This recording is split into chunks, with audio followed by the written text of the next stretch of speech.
Alright, welcome back to my YouTube channel. I'm Andy's Vlog. Eto, mga kaibigan, latest update tungkol dito kay Kibuloy. Ano na po ang nangyari?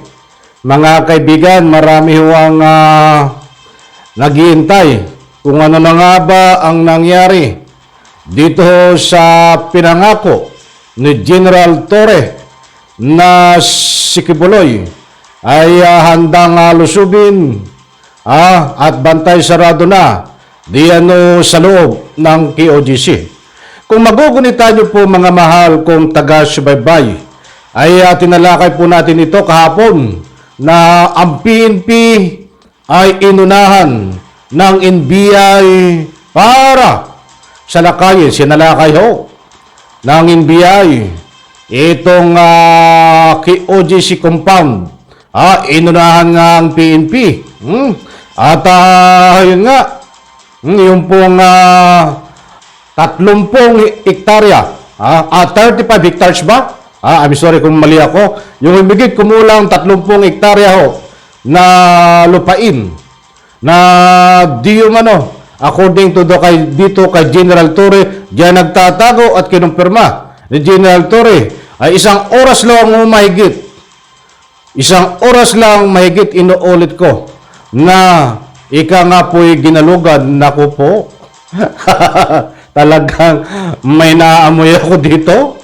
Ay, sabi na basa ko kanina. Pinag-utos ni DILG Secretary Abalos na suyurin ang buong compound.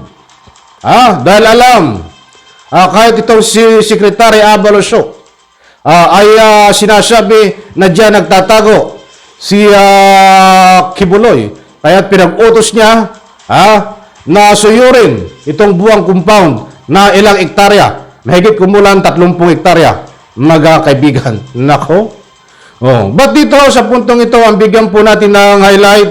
Ay bago tayo magpatuloy, tama po ba? Mga kaibigan, bago tayo magpatuloy, tama po ba ang galawan ng NBI na pinakita kahapon, isang araw, na pagsalakay diyan sa loob ng KOGC? In reaction, ano po ang masasabi nyo? Dahil ang mainit pong usapin ngayon, abangan po natin ito kung ano ang kahinatnan, kung tuluyan na bang mabibisto itong mga galawan ng NBI. Dahil mayroon pong naamoy, marami nakakaamoy. At pinagbabasihan ang kanilang mga galaw. At abangan po natin yan, mga mahal kong taga-subaybay. Ito po ang bigyan natin ng highlight, ang inamin ho ng PNP. At isiniwalat ng PNP ang tunnel ho, diyan ho, sa loob ng KOGC. Mga kaibigan, sa puntong ito, para po sa lubos niyo pong pangunawa, ay bibigyan ko po kayo ng resibo nandiyan sa screen. Buhat sa ABS-CBN po. Mga mahal kong taga-subaybay, sandali. Eto. PNP, lawak ng compound ng KOGC, magiging hamon sa paghanap kay Kibuloy. So inamin ho ng PNP na talagang malaking hamon ito. Gayahin niyo PNP. Ang galawan ng NBI. Dahil itong napakalaking compound, approximately 30 hectares ba? Ay mahigit isang oras lang ginalugad. Tama bang gayahin yan? PNP? Ay samantalang itong sinasabi ng PNP, ay talagang magkakaroon po sila ng plano dito, hindi oras ang nakalaan. Ibabasahin ko po sa inyo mga mahal kong taga-subaybay, kung paano ang diskarte nitong PNP. Eto, talagang matindi ko lubos maisip itong NBI na ito. May isang oras 35 hectares na ika nga po ang compound sa KOGC. May isang oras lang nilang ginawa. Talagang kaya si Secretary Abalos ay napakabilis mag-utos, suyurin ang buong compound. Eto. Maaaring matagalan at mahirapan ang Philippine National Police sa paghanap kay Kingdom of Jesus Christ, leader Pastor Apollo Kibuloy at mga kapwa akusado nito dahil sa lawak ng compound na pag-aari ng KOJC. Aminado ang PNP na mahihirapan sila dahil sa lawak ng compound. Ba't itong NBI ay hindi nahirapan? Umalis agad eh. Ganyan dapat ang gayahin daw. Di umano. Sabi ng NBI, sabi ng nitong mga KOGC member, mga KOGC attorney, gayahin daw ang NBI. Alam niyo, obvious na obvious eh. Mga kaibigan. Saka po natin padaanan muli yan. Dahil tayo ay baka marambol eh. Kaya lang hindi ko lang makalimutan to eh. Itong mga aksyon ng NBI na biglang inuna ng PNP na mayroon pong mainit na usapin na may something.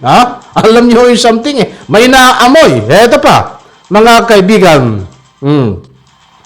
Ayon kay Police Gen Fajardo, tagapagsalita ng PNP, pinaghahandaan at nagiging maingat sila sa magiging susunod na hakbang para hindi na maulit ang nangyari noong isinilbi ang warrant of arrest sa KOJC compound noong June 10 kung saan nagkaroon ng iringan ang mga pulis at mga taga-suporta. Gayahin din yung muli. Gayahin din yung muli, PNP, itong NBI na nagsasabi muna may advance party. Halimbawa bukas ang raid, bukas ang pagsalakay. Ngayon pa lang magsasabi yan, pupunta kami diyan. Kita nyo, ang bilis makapasok ng NBI. Walang aberya, naka-red carpet. Diyos me, mga kaibigan. Talaga hindi ko lubos maisip ito. Talagang natatawa po tayo dahil may something eh. Basta yun ang masasabi ko, may something. Ito. Kaya gayahin niyo yung PNP. Sabi ng gayahin di ba? Para makapasok kayo ng matiwasay. Kung bukas kayo magsalakay. Ngayon pala, magpaalam na kayo na sasalakay kayo. Para naman si Kibuloy makapag-prepare kung saan lugar doon magtatago sa 35 hectares na yun. Ito pa. That is really the biggest challenge being the confronted ng ating mga law enforcers, banggit niya. Ito po ay paliwanag ng spokesperson ng PNP na si Colonel Fajardo. Shout out Colonel Fajardo. Ito pa ho.